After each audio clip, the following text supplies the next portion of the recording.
Nous sommes en direct avec Julien Trocaz, secrétaire fédéral Sudrail. Bonjour, merci monsieur d'être avec nous ce matin en direct sur LCI. Qu'est-ce que vous répondez vous à Bruno Le Maire qui dit à monsieur Farandou, il va falloir que vous m'expliquiez comment vous financez cet accord?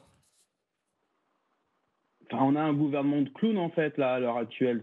C'est pas possible de faire du bashing cheminot comme ça. Enfin, Bruno Le Maire, il a au conseil d'administration de la SNCF des représentants ou représentantes de Bercy.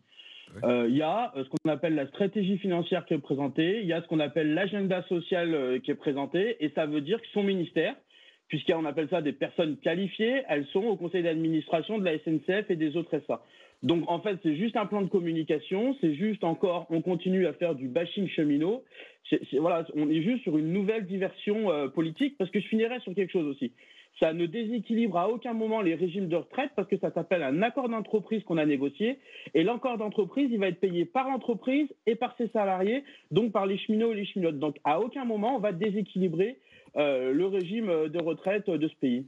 Ce qui est un peu croustillant, permettez-moi, monsieur Trocaz, c'est que vous vous retrouvez à défendre monsieur Farandou dans cette affaire.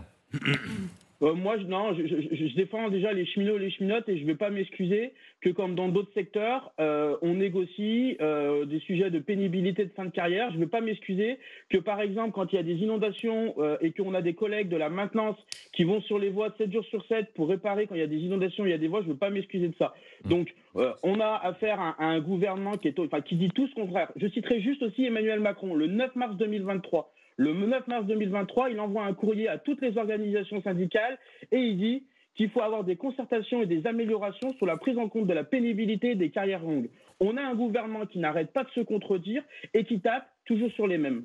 Merci beaucoup monsieur Trocaz d'être passé ce matin par LCI dans le 6-9.